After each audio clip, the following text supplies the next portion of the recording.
Short-acting beta-2 agonists cause bronchodilation by relaxing bronchial smooth muscle.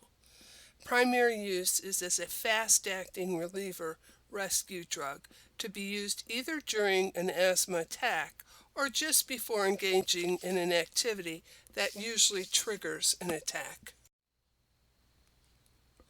Longer-acting beta-2 agonists causes bronchodilation by relaxing bronchial smooth muscles through binding to and activating pulmonary beta-2 receptors. Onset of action is slow with a longer duration. Primary use is prevention of an asthma attack.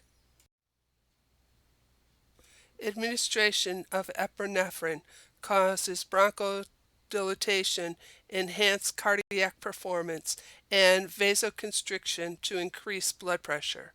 In severe asthma, epinephrine is given IM or subcutaneously. The nurse needs to monitor the patient closely after the drug is administered for tachycardia, cardiac dysrhythmias, hypertension, and angina. On the surface of the bronchial tree are receptors for acetylcholine, the neurotransmitter for the parasympathetic nervous system. When the parasympathetic nervous system releases acetylcholine from its nerve endings, it binds to the acetylcholine receptors on the surface of the bronchial tree, which results in bronchial constriction and narrowing airways. Anticholinergic drugs block these acetylcholine receptors to prevent bronchoconstriction. This indirectly causes airway dilation. The purpose of these drugs is both to relieve and prevent asthma. These drugs do not work as well as short-acting beta-2 agonists, but can be used in place of them by patients who cannot tolerate the side effects of beta-2 agonists. If patient is using a reliever drug, teach them to carry with them at all times. Should be shaken before using. Teach at least to drink 4 liters of fluids daily unless another health problem requires fluid restriction. Corticosteroids disrupt all known production pathways of inflammatory mediators. The main purpose is to prevent asthma attack caused by allergy inflammation.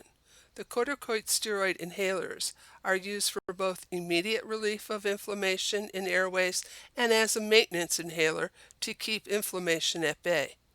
Sometimes the airway becomes so inflamed that systemic administration of corticosteroids is required. In an acute severe asthma attack, IV administration may be required. Oftentimes it is followed up with a titrating dose of oral just to get the inflammation under control. The oral side effects include GI ulceration, weight gain, and hyperglycemia, to name a few. Also, the drug curtails the normal immune system response, so teach the patient to protect themselves from infection. Blood vessels become very fragile, leading to more bruising and petechiae. Oral doses should be taken with food to avoid GI ulceration. Another route for steroids is nasal inhalation. Nasal corticosteroids are used mostly for allergy-induced asthma patients. Leukotriene modifiers block leukotriene receptor, preventing inflammatory mediator from stimulating inflammation. The purpose of these drugs is to prevent asthma attacks triggered by inflammation or allergens. Teach the patient to use the drug daily, even when no symptoms are present. Teach the patient not to decrease the dose or stop taking any other asthma drugs unless otherwise instructed by the healthcare provider. These drugs have a slow onset of action for asthma prevention, and it is most effective when taken consistently. These drugs are long-term asthma control and do not replace other drugs, especially corticosteroids and reliever or rescue drugs. Mucokinetics are a class of drugs which aid in the clearance of mucus from the airways, lungs, bronchi, and trachea. These drugs can be further categorized by their mechanism of action. In general, clearance ability is hampered by bonding to surfaces, stickiness, and by viscosity of mucus secretions in the lungs. In turn, the viscosity is dependent upon the mucoprotein in the secretions. Expectorants and mucolytic agents are different types of medications, yet both intend to promote drainage of mucus from the lungs. An expectorant works by signaling the body to increase the amount or hydration of the secretions, resulting in more clear secretions, and as a byproduct, lubricating the irritated respiratory tract. One expectorant, guaifenesin, is commonly available in many cough syrups. Often the term expectorant is incorrectly extended to any cough medicine since it is a universal component. A mucolytic agent is an agent which dissolves thick mucus and is usually used to help relieve respiratory difficulties. It does so by dissolving various chemical bonds within secretions, which in turn can lower the viscosity by altering the mucus-containing components.